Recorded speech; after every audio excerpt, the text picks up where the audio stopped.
ជំរាបសួរមួយអ្នកគ្នាថ្ងៃនេះបាន Oppo A7 យើងចូលស្តុកថ្មីអញ្ចឹងខ្ញុំក៏មករៀបចំនៅកាដូថ្មីដើម្បីធ្វើជា promotion ជូនទៅដល់មួយអ្នកគ្នាតោះអញ្ចឹងឥឡូវយើងមក unbox អីវ៉ាន់ចូលស្តុករបស់យើង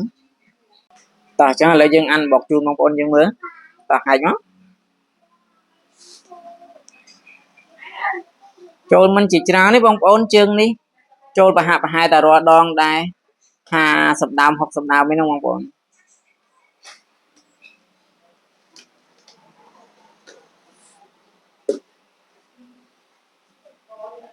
vào E7X តោះ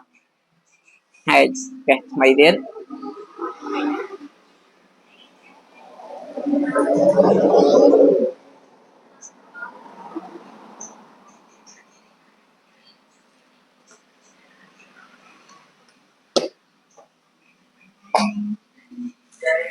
តោះហែកកេះផ្សេងមួយទៀត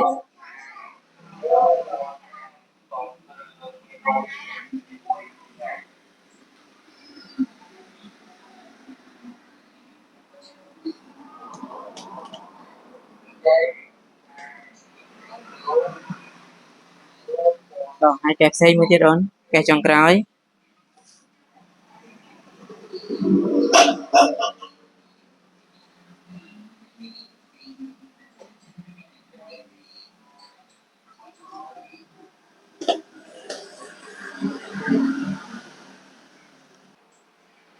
តោះអញ្ចឹងឥឡូវយើងមកមើលពីកាដូនៅក្នុង promotion ថ្មីរបស់យើងអ្នកគ្នាចំពោះ Oppo model A3X ដែលមានពីរតម្លៃមានតម្លៃ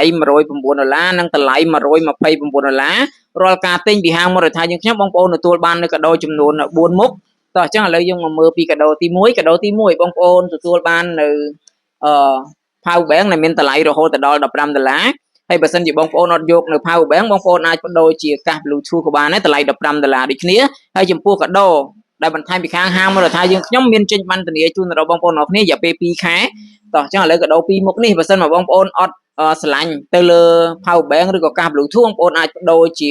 speaker Bluetooth បានអញ្ចឹងអានេះជាកាដូទី1អញ្ចឹងកាដូទី2ហាងមូលដ្ឋានយើងខ្ញុំបន្ថែមជូនដល់បងប្អូនអរគ្នា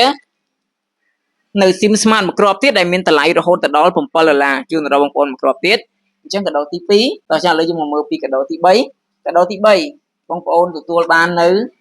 កាសខ្សែមួយសរសៃហើយចំពោះកាដូទី4បងប្អូនទទួលបាននៅជើងទម្រទូរស័ព្ទមួយសម្រាប់បងប្អូនយកទៅដាក់ទស្សនាខ្សែភាពយន្តផ្សេងហើយបើសិនជាបងប្អូនដែលគាត់អត់ចង់បាននៅpower bank កាស Bluetooth ឬក៏ speaker ដែលខ្ញុំបង្ហាញជូនបងប្អូនមុនហ្នឹងអញ្ចឹងចំពោះបងឬក៏បងប្អូនដែលគាត់ជា gamer ហ្នឹងហើយគាត់អាចយកឈុតលេង game បានខ្ញុំនឹងបន្ថែមនៅកង្ហារតកដែលមានតម្លៃរហូតដល់$12មួយគ្រាប់ជាមួយនឹងដៃលេង game មួយគូនិងស្រោមដៃលេង game ជូនគាត់មួយគូទៀតហើយចំពោះកាដូទី2ទី3និងទី4នៅបន្ថែមដដែល